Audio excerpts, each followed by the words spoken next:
Достар, міне аграрлық несие корпорациясы шаруаларға нақты міне қолдауының жемісі деп айтайық. Міне 1000 гектар алқапта осындай керемет менің белімнен келетін сәбіздер өсіп жатыр. Бұл өнімнің барлығы басқа емес, өзіміздің ішкі нарыққа, міне іргедегі Астананың сұранысын қанағаттандыруға өтуге жұмсалады. Демек, нақты жұмыс, нақты қолдау, нақты міне нәтиже іздеуге болады.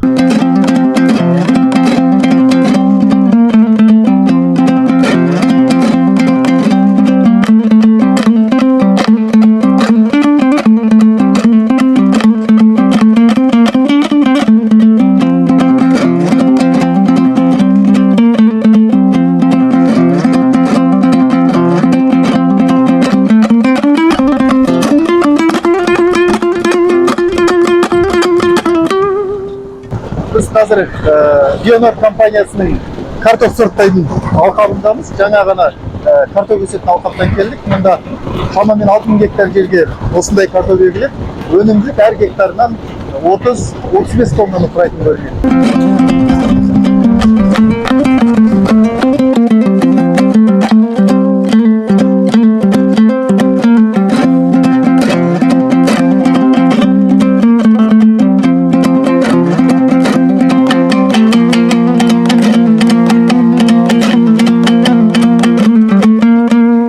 Біздің компания негізі ауыл шаруашылығымен айналысады. Оның ішінде 2 бағыт бар бізде. Мал шаруашылығы және егін шаруашылығы. Егін шаруашылығының ішінде картоп және сәбіз өндіреміз. Оған қажетті қоймамыздың барлығы жеткілікті. Ал басқа өсімдік түрлерін мал азығына дайындаймыз. Оған жаңа жүгеріміз бар, жоңышқамыз бар дегендей, суданка бар. Біздің компания жаңа басында айтпадым ба, 2013 жылдан бері жұмыс атқарып келеді. Бүгінгі таңда 5000 басқа арналған мал бордақылау кешеніміз бар. Өздеріңіз көріп отырған жүгері, жаңағы мал азығының барлығы сол малға қажетті қамтамасыз ету үшін жасалып жатқан шаруашылық. Бүгінгі күні 50 адамдай жұмыспен қамтамасыз етіліп отыр. Ол адамдардың барлығы осы жергілікті жерден, Қабанбай ауылы мен осы Қосшы қаласынан болып табылады. Жердің барлығы суармалы болғандықтан бізде арпаның орташа өнімділігі гектарына 48-50 центнер аламыз.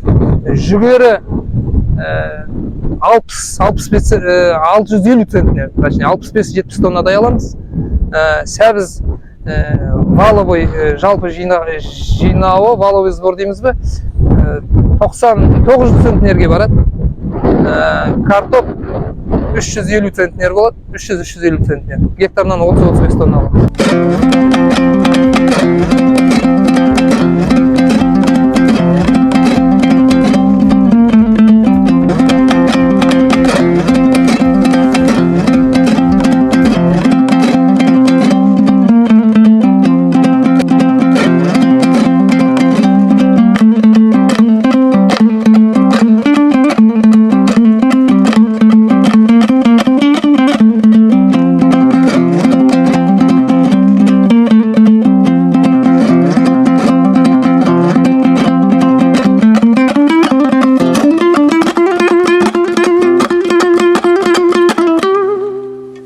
Достар, біз қазір Ендала шаруа қожалығындамыз.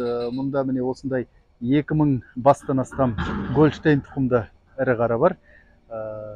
Аграрлық несие корпорациясының қолдауымен міне осындай міне қора дейміз бе, өздері енді ангар деп айтады, осындай міне керемет құрылыстар салынған.